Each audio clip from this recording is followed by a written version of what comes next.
Hello everyone, welcome to the thrive institute of education online classes. और आज बात करने वाले हैं एक और चैप्टर के बारे में जो कि बहुत छोटा है चैप्टर है। ये सिर्फ 5 मिनट के अंदर मैं आपको करा दूंगा और ये बहुत काम का चैप्टर है। लास्ट टाइम मैंने आपको एक चैप्टर कराया था, उसका नाम था हैविंग सेड दैट या फिर दैट सेड, है ना। लेकिन जो मैं आपको चैप्टर कराने वाला है ये उसके जैसे ही चैप्टर है, पर इसका रूल और कॉन्सेप्ट थोड़ा सा अलग है। यानी ये चैप्टर भी एक चैप्टर का सिनोनियम है, यानी अलग तरह से इस्तेमाल करा जाता है। इस चैप्टर को हम कहते हैं के बाद के रूप में। आपने सुना होगा आफ्टर, सुना होगा ना, तो उसी तरीके से इस चैप्टर का यूज होता है के बाद। इस चैप्टर के अंदर हम इस्तेमाल करते हैं हैविंग प्लस में थर्ड फॉर्म। हैविंग प्लस में थर्ड फॉर्म, बिल्कुल सही समझा आपने।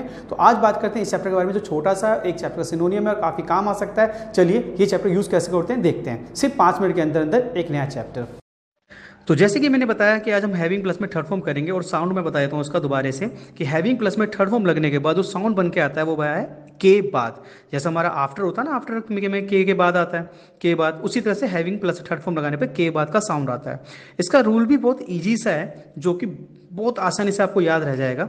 वो है हैविंग प्लस में थर्ड फॉर्म और प्लस में रिमेनिंग पार्ट ऑफ सेंटेंस, यानी जो भी आप टेंस यूज कर रहे हैं उसका रिमेनिंग पार्ट जो है वो आप लगा सकते हैं। सेंटेंस का चैप्टर वो कोई से भी टेंस का पार्ट हो, कोई भी चैप्टर का पार्ट हो, तो आपको हैविंग प्लस थर्ड फॉर्म लगानी है और प्लस में रिमेनिंग पार्ट ऑफ सेंटेंस, जो रिमेनिंग सेंटेंस वो जोड़ना है।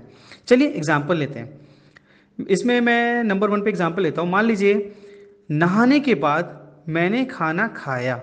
अब आप ध्यान दीजिएगा, नहाने के बाद, मैंने यहाँ पे नहाने के बाद बोला, प्लस पे बोला मैंने खाना खाया, तो इसमें यूज क्या हुआ, हैविंग प्लस में थर्ड फॉर्म, यानी कि हैविंग टेकन बाथ आई एट फूड। दोबारा बोलता हूं, हैविंग टेकन बाथ आई एट फूड, मैंने खाना खाया, है ना।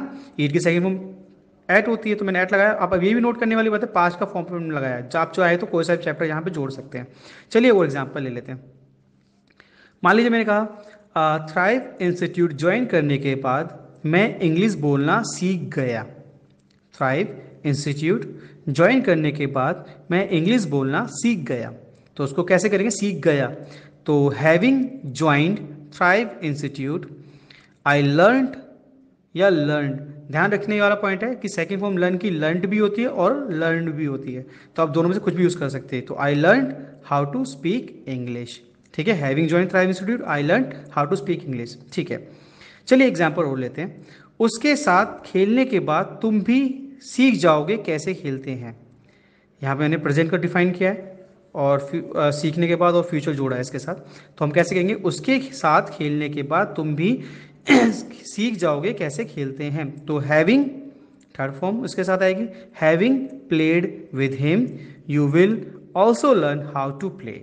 तुम भी सीख जाओगे कैसे खेलते हैं, ना। कितना ईजी सा कॉन्सेप्ट है, लेकिन छोटे छोटे वाक्य कभी कभी प्रॉब्लम क्रिएट करते हैं जब हमें ये नहीं आते। तो चलिए एक एग्जांपल और लेते हैं फिर आगे बढ़ते हैं। एग्जांपल लेते हैं। मान लीजिए मैं कहता हूँ पूजा करने के बाद मुझे मन की शांति मिलती है।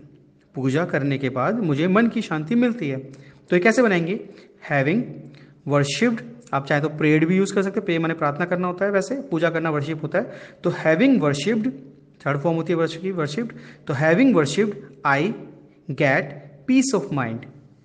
Having worshipped I get piece of mind. तो कुल मिला के आपने देखा बहुत इजी है ना। कितना इजी चैप्टर था। सिर्फ हैविंग प्लस में थर्ड फॉर्म लगाइए और के बाद का सेंटेंस आता है, जैसे उसके बाद, जाने के बाद, खाने बाद, खेलने के बाद। नॉर्मली उसके लिए आफ्टर यूज करते हैं, लेकिन अब आप हैविंग के साथ थर्ड फॉर्म इस्तेमाल करते हैं। इससे क्या होगा, आपकी इंग्लिश और इंप्रेसिव लगेगी, क्योंकि आप नई तरह के वर्ड यूज करने भी चाहिए। इससे क्या होता है, आपकी इंग्लिश थोड़ी इंपैक्टफुल लगती है, ज़्यादा अच्छी लगती है। चलिए अभी हमने हैविंग थर्ड फॉर्म के बारे में बात करी। ये हैविंग थर्ड फॉर्म का पार्ट 1 था जो कि मैंने आपको बताया। अब मैं इसके साथ आपको एक हैविंग प्लस में थर्ड फॉर्म का एक पार्ट और बता देता हूं जो आपके और काम आ सकता है। इसमें क्या होता है, किसी काम का हुए होना या बीतना पता लगता है, किसी काम के बारे में पता लगता है। तो इसका इस्तेमाल कैसे करते हैं, इसका यूज कैसे करते हैं, चलिए उसके बारे में भी जान लेते हैं। आइए इस पे भी देखते हैं। अब बात करते हैं हैविंग प्लस थर्ड फॉर्म के अगले पार्ट की। जैसे मैंने बताया टाइप 1 तो हमारा हो गया हैविंग थर्ड फॉर्म, जल लगाने के बाद के बाद का साउंड आता है। लेकिन अगर हैविंग प्लस में थर्ड फॉर्म लगाएं तो उसका एक साउंड और प्रोड्यूस होता है, जिसका साउंड होता है किए हुए या समय का बीतना।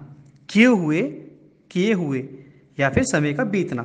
अब ये एग्जाम्पल लेके हम समझ जाएंगे सारा बेटर तरीके से। जैसे कि मान लीजिए मैं कहता हूँ लैंडलाइन फ़ोन यूज़ किए हुए मुझे 20 साल हो गए हैं। आप भी जानते हैं कि लैंडलाइन फ़ोन बहुत पहले चला करते थे, बहुत लंबे समय पहले, और आजकल सबसे लोगों के पास मोबाइल फ़ोन आए तो लैंडलाइन फ़ोन तकरीबन ख़त्म ही हो चुके हैं या देखने को कम ही मिलते हैं।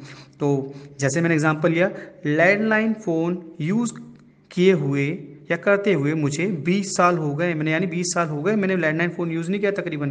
तो हमको कैसे यूज़ करेंगे? It has been 20 years, it has been 20 years having used landline phone. अब आपने एक चीज़ नोट करी, मैंने एक सेंटेंस बोला, उसके बाद हैविंग प्लस में थर्ड फॉर्म यूज़ करी, है ना। तो आपने एक चीज़ नोट करी, जो के बाद वाला सेंटेंस था उसमें मैंने हैविंग पहले लगाया था। तो सिंपल सा कॉन्सेप्ट, अगर आप हैविंग पे लगा के पहले बोलेंगे, बाकी रिमेनिंग सेंटेंस बाद में जोड़ेंगे तो के बाद का साउंड आएगा, और इसको बीच में यूज़ कर लेंगे तो किए हुए या समय का बीतने का साउंड आएगा, है ना। ईजी। चलिए आगे बात करते हैं। उस रेस्टोरेंट में खाना खाए काफ़ी टाइम हो गया है। उस रेस्टोरेंट में, यानी जो रेस्टोरेंट है उस रेस्टोरेंट में खाना खाए काफ़ी टाइम हो गया है।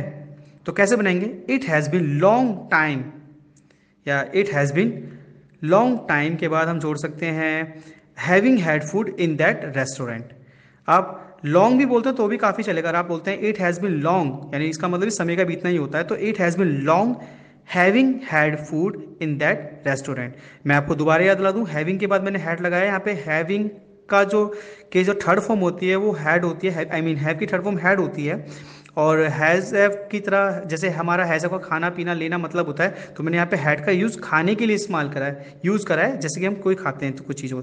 तो ईट का सिनोनियम हम कह सकते हैं हैव भी होता है, और यहाँ पे हमने हैव की थर्ड फॉर्म हैड लगाई है। ठीक है, चलिए आगे बढ़ते हैं। एक सेंटेंस और ले लेते हैं।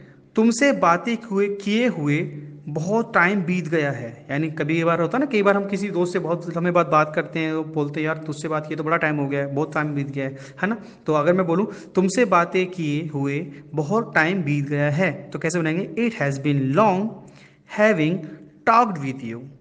It has been long having talked with you, है ना। कितना ये चैप्टर था? 3 मिनट से कम अंत के अंदर अंदर आपने ये चैप्टर समझ लिया। तो बहुत इजी चैप्टर्स हैं, थोड़ी सी मेहनत करें, जल्दी जल्दी ये भी क्लियर हो जाएंगे। चलिए, तो ये था हमारा हैविंग के थर्ड फॉर्म का, यानी सेकंड प्रोड्यूस। तो कुल मिला के हमने हैविंग के 2 तरह के पार्ट समझे। एक में था हमारा के बाद का साउंड, थर्ड फॉर्म में आता है, जिसमें हैविंग प्लस में थर्ड फॉर्म आती है, और उसी तरीके से हैविंग प्लस में थर्ड फॉर्म लगा के हम कोई काम हुए हुए, होना, बीत जाना या समय को डिफाइन करने के लिए इसका इस्तेमाल करा जाता है। तो ये किस तरह से होता है हमने आज जानना। तो ये बहुत ईजी चैप्टर था, जैसे मैंने आपको कहा था विद इन 5 मिनट, 5 मिनट के चैप्टर हैं जो आपकी इंग्लिश को बहुत इंप्रूव कर सकते हैं। तो ये 5 मिनट के अंदर अंदर मैंने आपको ये 2 सिलेबस कराए जो आपकी इंग्लिश को काफ़ी इंप्रूव कर सकते हैं। मैं जरूर बोलूँगा इस तरह के सेंटर यूज़ करने चाहिए, क्योंकि नए तरह के वर्ड अब नॉर्मली आफ्टर तो सभी यूज़ करते हैं ना, और तो अगर आप थोड़ा डिफाइन करते हैं, नई तरीके से बोलते हैं, तो आपकी इंग्लिश थोड़ी रिफाइंड लगती है, अच्छी लगती है। तो जरूरी है कि इस तरह के वर्ड आप इस्तेमाल करें। तो जल्दी से नए सिलेबस लाऊंगा जो 5 मिनट के 7 मिनट के चैप्टर होंगे जो जल्दी आपकी इंग्लिश इंप्रूव कर सकते हैं। तो ये हमारी आज की क्लास थी, और मैं जरूर कहूँगा अगर आपको हमारी क्लासेज अच्छी लगती हैं तो हमारे चैनल को सब्सक्राइब करना ना भूलें। आप लोग वीडियो जरूर देखते हैं पर चैनल सब्सक्राइब नहीं करते हैं, इससे हमें ये नहीं पता लग पाता कि कितने लोग हमारी वीडियो को पसंद कर रहे हैं, कितने लोग नहीं पसंद कर रहे हैं। तो एटलीस्ट आप वीडियो को देखते हैं तो चैनल को सब्सक्राइब करें, हमारे वीडियो को लाइक भी करें। हमें अगर कोई आपको किस तरह की दिक्कत आती है तो हमें कमेंट करके बता सकते हैं। मैं पूरी कोशिश करूंगा कि आपके अगले सिलेबस में या आने वाले सिलेबस में या जो भी आपको दिक्कत आ रही है उसमें मदद करता जाऊं। अगर मुझे टाइम मिलता है तो मैं पूरी कोशिश करता भी हूं। तो ये हमारी आज की क्लास थी। जल्दी मिलते हैं नए सिलेबस के साथ जो जल्दी आपकी इंग्लिश इंप्रूव करेंगे। जब तक के लिए बाय बाय।